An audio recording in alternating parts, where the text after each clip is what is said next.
Is this fair? He threw away 4 years over a few harmless texts. So I'm genuinely asking here because I think I might be losing my mind. My relationship, my 4 year build day life together relationship with Finn is over. Just gone, and for what? For a few text messages.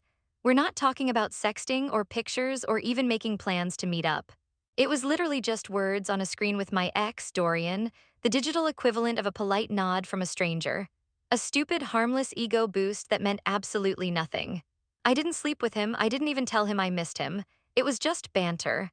The kind of validation you miss when you've been in a comfortable, stable, and maybe slightly boring routine for years. And for that, Finn has decided to detonate our entire life. He packed a bag and left. No screaming match, no discussion, just a quiet, cold verdict delivered as if he were firing an incompetent employee. He's throwing away our apartment, our inside jokes, even our dog Jasper, who he swore he couldn't live without. So please tell me, is that fair? Does the punishment really fit the crime here? Because it feels like I've been sentenced to life in prison for jaywalking, and I need someone, anyone, to tell me I'm not the crazy one for thinking this is a complete and utter overreaction. Let me be clear, my relationship with Finn wasn't bad. Not at all, it was comfortable. It was like a perfectly worn-in sweater that you love but you'd never wear out to a party. Our life had settled into a steady, predictable rhythm of Tuesday night Thai food, Sunday grocery runs, and debating which Netflix show to binge watch next. Our conversations had become logistical checklists. Did you take out the recycling? We're out of coffee. Your mom called. The spark, that little flicker of excitement you feel in the beginning, had long since settled into a low, steady glow like an energy-saving light bulb. I loved Finn, I really did, but I felt like I was slowly turning beige, my personality fading into our shared, sensible wallpaper. Then, about 3 months ago, my phone buzzed with a name I hadn't seen in years. Dorian, my ex from college. The relationship had ended amicably, a casualty of different life paths, but it had been passionate, witty, and a little wild. The text was simple. Saw a dog that looked exactly like that scruffy terrier you used to walk. Hope you're doing great. That was it, but my heart did this little thump. It was a jolt of electricity in my beige world. I replied, we started talking, and it quickly became this thing, a secret little pocket of excitement in my day. He'd send me a funny meme, I'd send one back. He'd compliment a picture I posted, telling me I hadn't aged a day. He remembered I was allergic to penicillin and that I hated the sound of people chewing.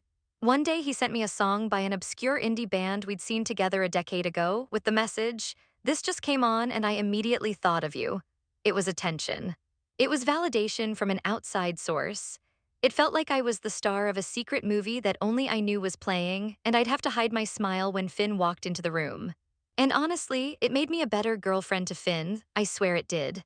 I'd come home from work, feeling a little thrill from a clever text exchange with Dorian, and I'd be brighter, more energetic, more affectionate with Finn. He was reaping the benefits of my good mood. Just last week, after a particularly flirty but still SFW chat with Dorian, I felt so alive that I suggested to Finn we go on a spontaneous weekend trip, something we hadn't done in ages. He was thrilled, see? It was like taking a secret vitamin that made me feel like myself again, and the only side effect was that I was happier. I wasn't meeting Dorian. I wasn't planning a future with him. It was a fantasy, a digital daydream contained entirely within my phone. Cheating is physical, it's about breaking a physical promise. This was just mental window shopping. Where's the actual harm in that? To understand why Finn reacted the way he did, you have to understand his weird thing about honesty. He has this almost pathological obsession with the absolute, unvarnished truth. I used to think it was a quirk, a sign of his strong moral character. Now I see it for what it is. Rigid, unforgiving, and completely devoid of nuance. He operates in a world of black and white where a lie is a lie and there's no such thing as a little one. I remember once, early in our relationship, we were at a dinner party with his work colleagues. One of his friends, a guy named Patrick, was telling a long, boring story about his recent trip to Italy. To be polite, I said something like, "Wow, that sounds amazing." Later in the car, Finn was quiet. When I asked what was wrong, he said, "You told Patrick his story was amazing, it wasn't. It was boring, you lied to him." I just stared at him, dumbfounded. I tried to explain the concept of a social white lie, that sometimes you say things to be nice, to not hurt someone's feelings.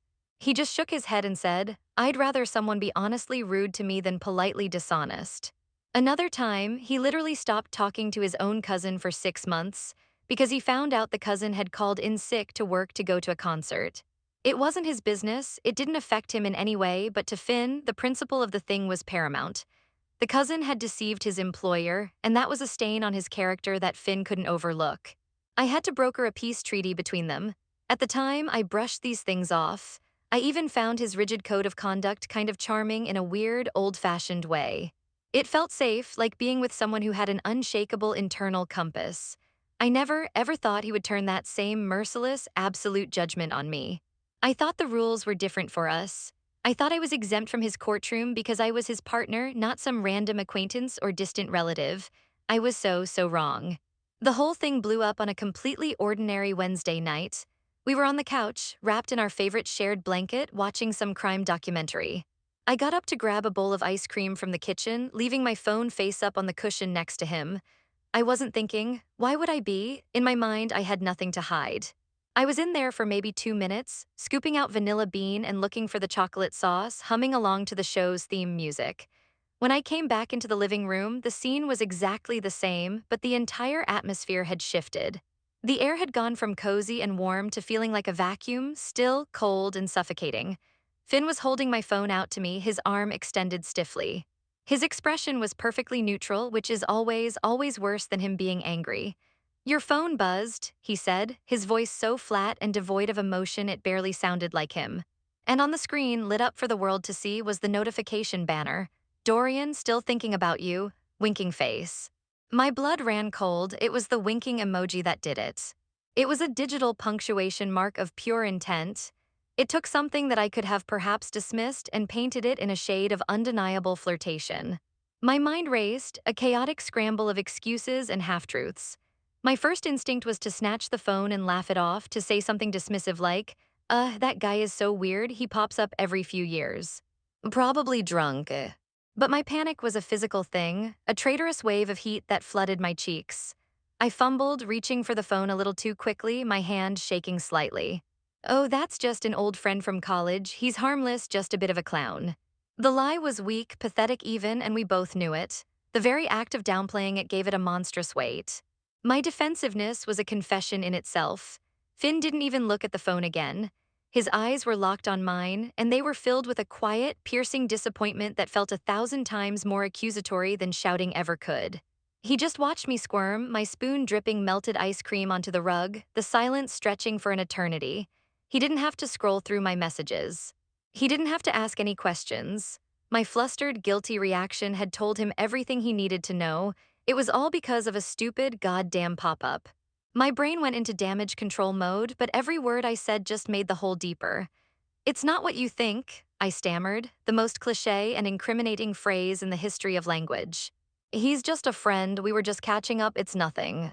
Finn's face remained a mask of calm, he didn't raise his voice. He just said very quietly, unlock it. It wasn't a question. It was a command delivered with a chilling finality, and every alarm bell in my body screamed. My defensiveness flared into indignation, a desperate shield against the impending exposure. No, I said, my voice rising, gaining a sharp, shrewish edge I barely recognized. I'm not going to let you go through my private conversations. This is about trust, Finn. After 4 years, this is what it comes down to. You don't trust me. That was it. That was the fatal mistake. The moment the word trust left my lips, I saw something in his eyes shut down. It was like a steel door slamming shut, locking me out for good. He let out a short, humorless breath that wasn't a laugh. I don't need to look, Elodie, he said, his voice still terrifyingly level. You hiding it, you lying to my face right now, that's the answer. The trust wasn't broken by that text message. It was broken by the fact you felt you needed to hide it from me.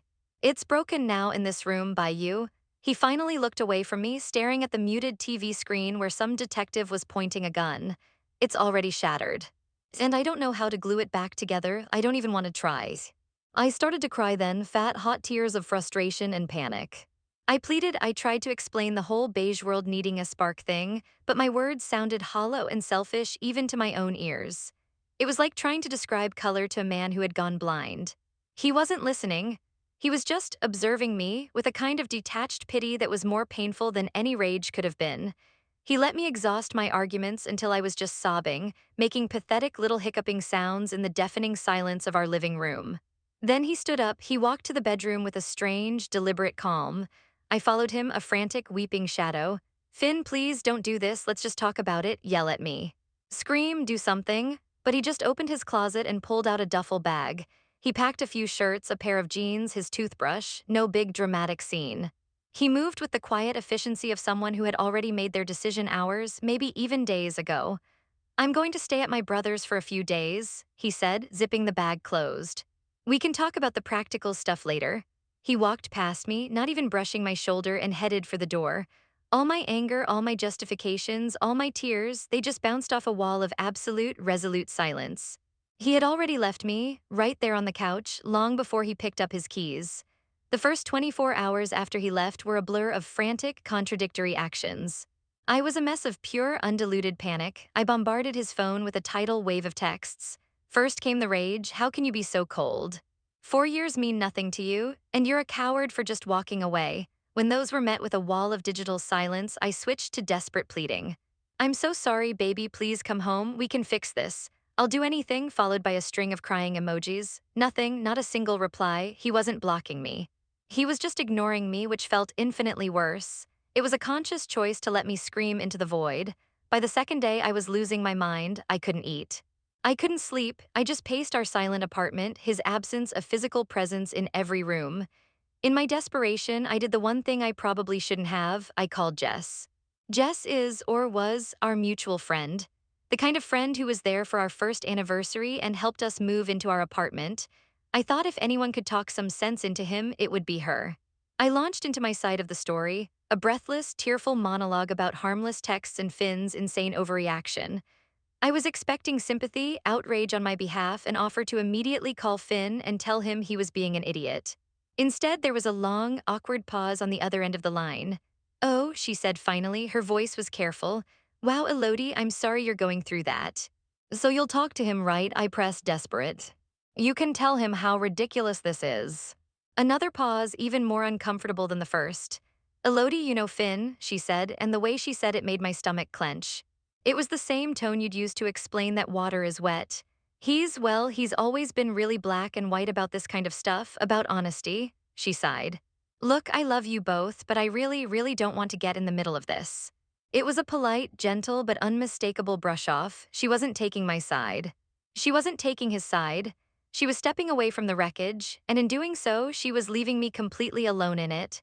That awkward, pitying distance from someone I considered a close friend was more terrifying than Finn's silence. It was the first chilling whisper of a thought I couldn't bear. What if, in the eyes of the world, I was actually the one in the wrong? So that's where we are, he's gone. My calls go straight to voicemail now, and my texts are just bright green bubbles of humiliation sitting unanswered on my screen. He's probably told his family, told his friends his version of the story where I'm the villain, the unfaithful one. And maybe he's right, but it just doesn't feel proportional. It feels cruel, a punishment designed to inflict maximum pain for a crime that was mostly in my head, but whatever. Honestly, maybe this is a blessing in disguise. Good riddance. If a person is so fragile, so ridiculously rigid that he can't handle a few meaningless texts, then he's not the man I thought he was. He's a child who thinks the world operates on a kindergarten honor system. I can't spend the rest of my life walking on eggshells, terrified that a polite laugh at another man's joke will be seen as a betrayal. I need a partner, not a parole officer. I deserve someone who understands that life has gray areas, that human beings are complex and imperfect. So yeah, I'm fine. I've already muted his mom on Instagram. I'll be better than fine. The next guy will be better, it's just there are these stupid little things, these ghosts of habit. This morning, I made a full pot of coffee before I remembered there's no one else here to drink it. Yesterday at the grocery store, I found myself reaching for his favorite brand of dark chocolate, my hand hovering over it for a full minute before I snatched it back like I'd been burned. But the worst is at night. Every single night around 10:30, I find myself automatically turning down the volume on the TV. I hold my breath, listening for the familiar low rumble of his car engine turning into our driveway, the soft click of the car door, the jingle of his keys in the lock. It's a stupid, pointless reflex, a muscle memory of love. My brain knows he's not coming home. But every night, for a few agonizing seconds, my body still waits for him.